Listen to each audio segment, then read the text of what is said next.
I don't know that it's any more prevalent than it is in the United States. It's just that this is the only institution in the entire country of 12 million people that's at least going to look at these and do it. So every time I come here, I'm always amazed by the frequency of really severe spinal cases. On the other hand, the vast majority of what I do back home in the United States is back pain, and we don't see that here. I'm sure they have back pain in Cambodia, but it doesn't come to the clinic. Okay, so we're trying to organize this operation, and the basic deal is we may not need a blood transfusion, but we may. And we don't want to run into problems where we have no blood if we really need it. We've sent the patient with our laboratory technician over to the blood bank, and the patient and her father went over there. And normally they want, for every unit they're going to give you, they want a donation of a unit. So her father has gone over there and donated a unit of blood, and we now have 1 unit of blood. Right? But we want 2, right? So their story, the blood bank story is, maybe they can give us another one at 5 o'clock. Well, that may actually be not too bad for us, but we'd like it before that. So what will probably happen is, if I've got a minute, I'll run over this afternoon and give a unit of blood, and then we'll have the 2 units. It won't be a problem.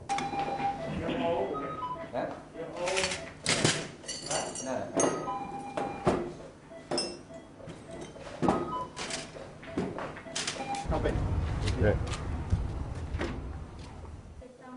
Mine's not working.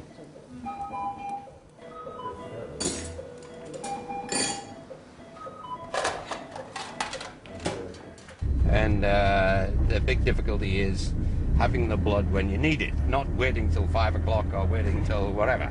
If I go and I give them a unit now, we'll be 1 unit up. We might be able to get 3 for this lady if we need it.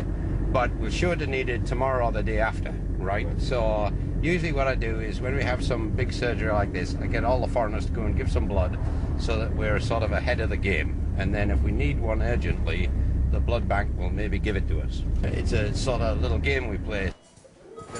Can you open the tray of all the spinal stuff?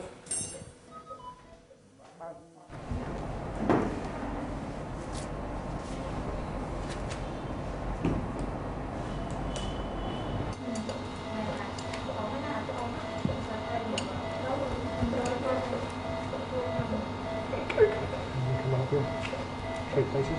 Put that. These are called Harrington rods. So these are the original rods that we use to treat scoliosis.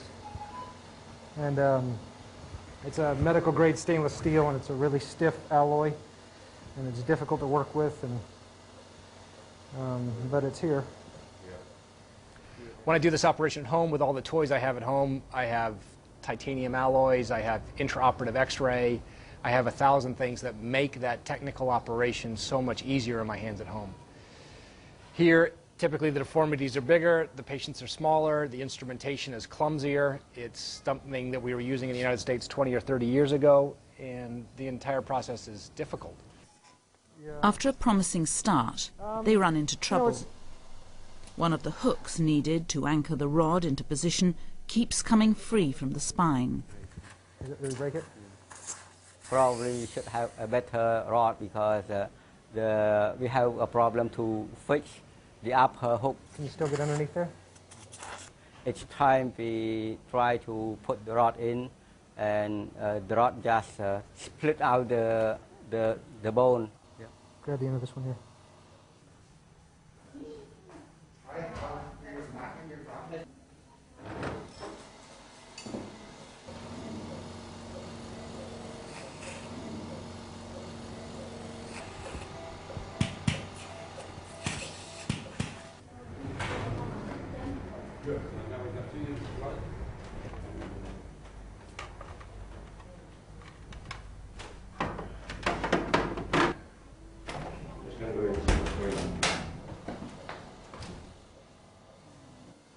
The team now has the units of blood to complete the operation, but the problem of anchoring the rod puts the whole process in doubt. Oh, careful.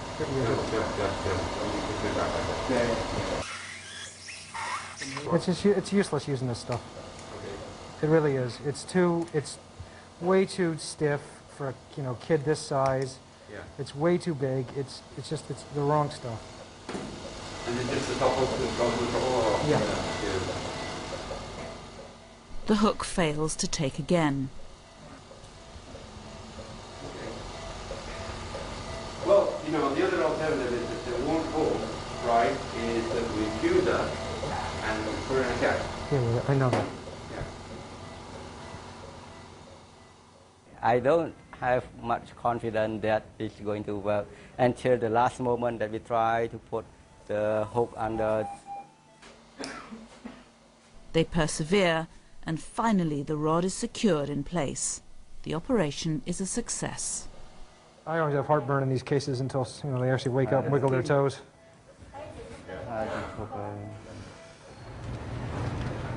Early morning in downtown Phnom Penh, and the working day has already begun for Dr. Nyep at his desk, quietly writing his thesis.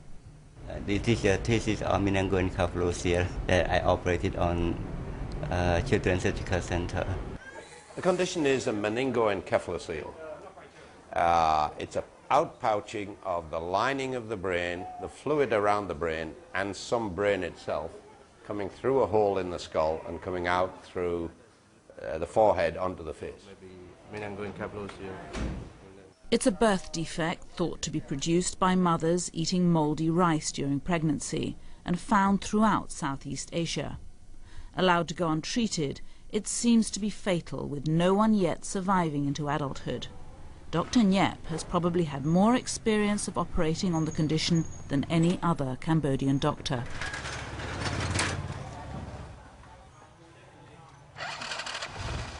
It's not in Cambodia, but all the whole Southeast Asia. It's very common. In Thailand, in Burma, in Malaysia, in Cambodia. We've done 162 cases already. Yeah, Nyep's the world's expert on this condition. Not quite. Right. Cambodian expert. Cambodian expert. So we think that this is found in rice farmers. It's sporadic. People grow rice, they store it. In the rainy season, the rice can get moldy. A mold produces a toxin that interferes with folic acid. If the mother is pregnant 6 to 8 weeks, when she eats the moldy rice and gets a dose of the toxin, it interferes with the baby closing off what's called the neural tube at the top end. So this is quite common. Despite its prevalence, relatively little work has so far been done on it because it largely affects the poorer sections of the community. Yeah, basically this is poor people out in the countryside, but in the towns, people would probably just be buying rice from the shop. The rice would not get moldy, otherwise people wouldn't buy it, so they don't get the condition. It illustrates one of the inherent inequalities in the Cambodian system, where medical resources are often directed towards those sections of the society that have the ability to pay. Oftentimes the people who would be the best physicians are not the people who are moving through the medical school system. Then once they get out, they need to be able to make a living. And oftentimes the people who can afford to pay are the people who have less and less wrong with them. And so what you see in a lot of these third world countries is that a lot of people who actually do have talent and are licensed by the government to practice medicine end up running rinky-dink family practice units where they see a lot of patients and they basically run a pharmacy and they provide a lot of pills for people. And so my understanding is that's very, very common here, that a lot of people will graduate from the medical school system here, and what they'll do is they'll go into private practice where essentially they're running a pharmacy. They'll see the worried well of Cambodia and they'll give them pills. And oftentimes they don't have the resources that surround them to be able to make use of their talents to become surgeons or to do particularly difficult things.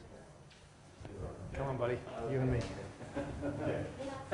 Thankfully, Dr. Nyep finds himself in the kind of environment where he can become the surgeon he aspires to be. Now an expert in meningoencephalocele, he's also becoming proficient in scoliosis. Hold the big toe up towards your head. Together with Sohrab Gologli, a look-in on their scoliosis patient, Nabi. Up that way. Just one day after her surgery and getting ready to walk again. A lot straighter than she walked the day before. Should you feel everything normally? Another successful step along the road of transferring expertise from visiting Westerners to their Khmer counterparts. You know, medical care in a country like this is challenging. I mean, it's hot and it's sweaty and the air conditioning doesn't work and things smell and people have horrible diseases. And these are really challenging things to treat even when you're first world trained. And I think they can be absolutely overwhelming when you're third world trained. Does she feel like standing up? And so when you come to a place like this, for me, it's the best and the most difficult cases of the year that I see here. For a Cambodian, they don't feel that. This is just more horrible stuff they've got to deal with on a daily basis. Okay, come on, sweetie, let's swing your legs over. And so sometimes you have to kind of catch yourself that the enthusiasm that I feel for coming here and the complexity of the cases may not be shared by the Cambodians that I'm working with, because they're surrounded by this disease and disability all the time, and what might make them really excited is someone who's actually a lot better that they can really feel like they can have a positive impact upon. She should be getting up twice a day. Twice a day, yeah. Yep. Yeah. It's so much better for her in terms of her pulmonary function and, and everything else. Okay. And obviously her pain control is good enough. Mm-hmm. Yeah. So, Good result? yeah, terrific.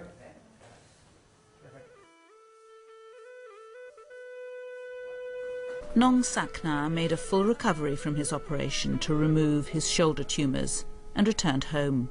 After he'd been home and he came back and he took out the sutures and he was much happier and everything looked good.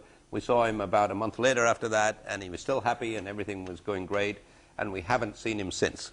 We usually presume that means that everything's going very well, right? That he doesn't see the necessity to waste money to come back to see us. Miak Lam, who was injured in the rice threshing accident, also made a full recovery, but her story took a tragic turn. She made a complete recovery as far as we were concerned. She stayed with us for 2 to 3 months until we had 95% of her scalp healed. She decided to go home before we'd completely finished up and got it all healed. She returned to her home but died unexpectedly from a stomach ailment completely unrelated to her injuries. It's one of the things that happens. You spend all this time looking after somebody and they go home and something else happens which is relatively minor and there's a death from it. This morning, Long Pros is still undergoing reconstructive surgery to give her a false eye and give her back her looks. on the superior and inferior follicle. So they haven't signed on the dotted line that they're going to do it yet, but they've looked at his legs. For 9-year-old Visna, the news was promising. The Hospital for Sick Children in Toronto, Canada, had expressed an interest in taking on his case. Oh, they'll have seen something like this, but they're only occasionally. You know, if you've been going for 30 years, that's who the sort of doctor he's going to be seeing, right? They've seen this in Africa or somewhere like that, but they don't get it every day in Toronto.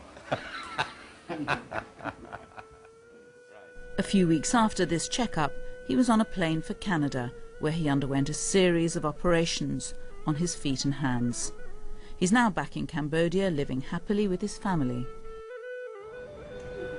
2 months after her scoliosis operation, Teng Navi is returning to the centre for a follow-up. Here she is. Hello, Navi. Come, we're going out in it. She's now able to lead a normal life in her home village.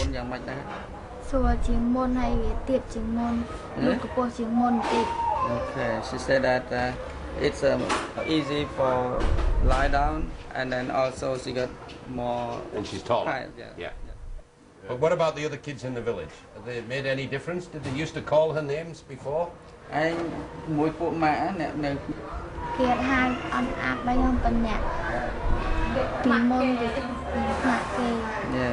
she's scared. She doesn't like to go out because back up to back. back is very bad. But right now, she's looked a lot better. So she stopped scaring and then can go out and play with the Other kids. everybody. As she returns to that new life, so Dr. Jim Goligly too returns to his whiteboard and the cases coming up for tomorrow.